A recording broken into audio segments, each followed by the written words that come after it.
Jared Dillian. Now you know a rich guy. I'm Jared Dillian. This is the Jared Dillian Show. And please call to talk about your money. I look forward to talking with you. Please call at 844-305-7800. That's 844-305-7800. This is the Jared Dillian Show. You can also go to my website, which is jareddillianmoney.com, or you can follow me on Twitter at DailyDirtNap. And the quote of the day is, there is no greater motivator than disrespect. So, what should your asset allocation be in retirement? And this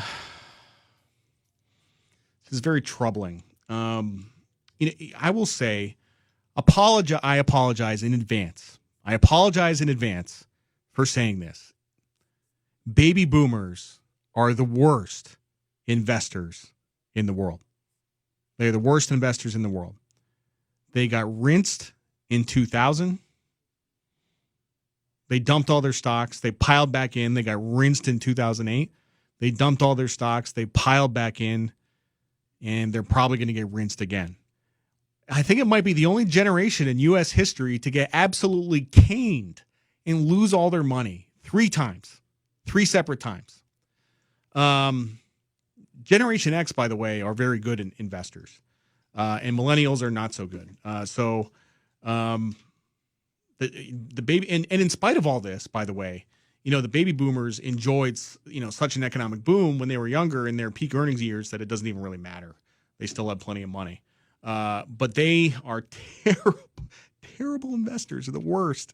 And they are, at this point in time, hilariously loaded up with stocks. I mean, just massively loaded up with stocks. I have an uncle. He's about 76, 77 years old. And I want to say he's got about 1.6 in the bank. And every time the stock market goes down, he buys the dip. Every time it goes down, he buys the dip. And I don't think he has a single bond to his name. And he's 77 years old. And by the way, the conventional wisdom with this is, this is what they used to say like 20 years ago. What they used to say was, if you are 70 years old, you should be 70% in bonds and 30% in stocks. I haven't heard that in a long time, and I don't think anybody pays any attention to that at all. I think that people totally ignore that. I think if you're 70 years old, you have 100% allocation to stocks, aggressive growth stocks. It's insane. It is absolutely insane.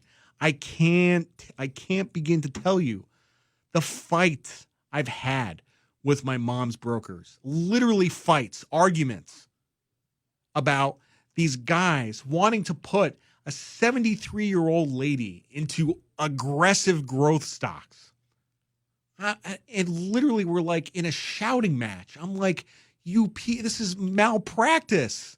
Like, how are you qualified to make these decisions? You were the worst. And it's partly the baby boomers, but it's partly the financial advisors. It's mostly the financial advisors. And these guys are just motivated by this fear that they're going to lose assets if their clients don't make enough money. So, this is my criticism of the financial advisor industry in general. There's big differences in quality. If you go to, some of the big brokerage houses, you go to a place like Morgan Stanley, and you have guys with CFAs. If you know what a CFA is, Chartered Financial Analyst. It's a pretty big designation. Or CFPs, or both, or CIMAs, or, they have a lot of education. They have graduate degrees. And they're just, they are a little more conscious of the cycle, and they're just way more conservative, and, they take care of you. The guys at some of the not-so-good brokerages are not as high quality, I guess, not as well educated, not as well qualified, and don't understand the cycle, and don't really. Here's the thing. It's kind of like the Hippocratic Oath. They should have the Hippocratic Oath for financial advisors.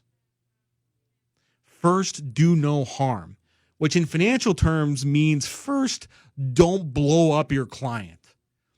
And I think what happens is they just get everybody loaded up on stocks. And if the market goes down 50%, it's like the shrug emoji. They're like, stock market, whatever. I can't predict the stock market. Oh, well. I think your first obligation as a financial advisor is to not blow people up and not put people in a position where they're going to blow up. I don't know. Maybe I'm just old-fashioned, 45 years old. Maybe I should just go home and tell those kids to get off my lawn and see if I can remember where I left my soup. I know firsthand of many financial advisors that are keeping their older clients fully invested in the stock market in retirement. Happening all over the place. Here's why. When you are in retirement, you are no longer accumulating assets. You are decumulating assets. I don't know if that's a word, but I just made it up. You're decumulating assets. If you have an IRA, this is required by law. Once you get to age 70 and a half, you have to take what's called an RMD, a required minimum distribution every year.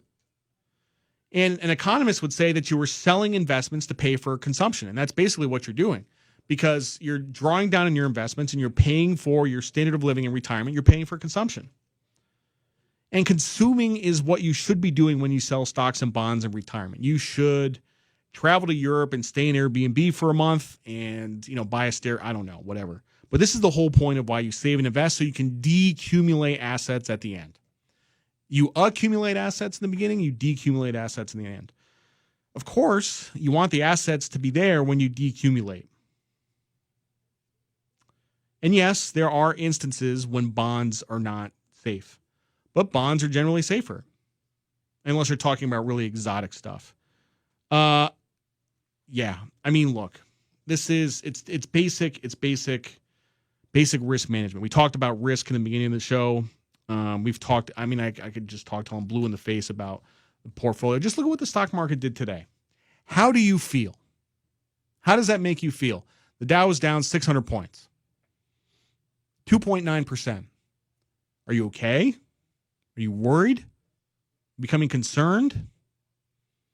I mean, if you're experiencing these emotions, then you should change your asset allocation.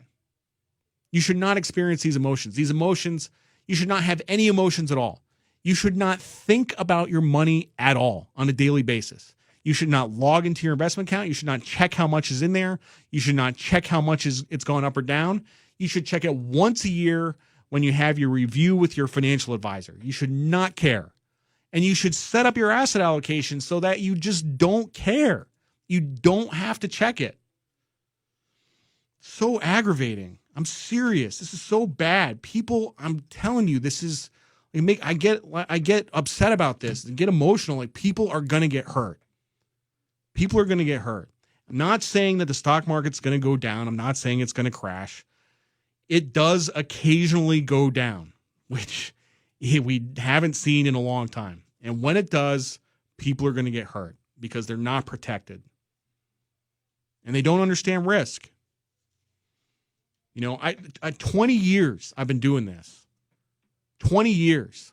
And I've seen I've seen it like twice before. I've seen two examples of this. I don't know why. Maybe I'm like cursed. I'm like the only person like on the planet who like has to remember when the stock market goes down, because everybody else forgets. It was bad. 1999, 2000, it was terrible. Terrible. And if you look on the chart, it doesn't look that bad. Because if you look at the S&P 500, it only went down, I think, 49% or something like that. But that's not what people were in. People weren't in the S&P 500. They weren't in value stocks. They were in tech stocks. They were in .com stocks. The NASDAQ went down like 90%. It was insane. It was absolutely insane. And these people, these guys, it really makes me upset. Really makes me upset. People are going to get hurt. And in retirement especially, this is when it's worse. I mean, it's one thing if you get clocked and, you're 35 years old, you got plenty of time to recover.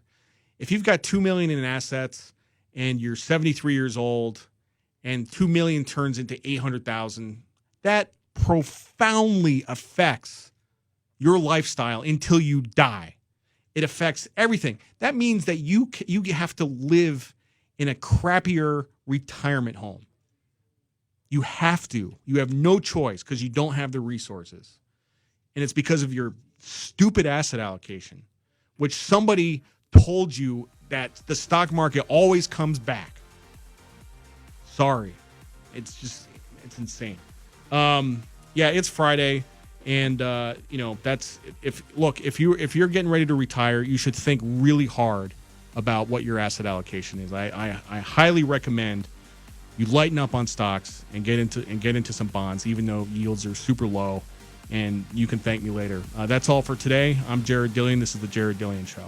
The Jared Dillian Show.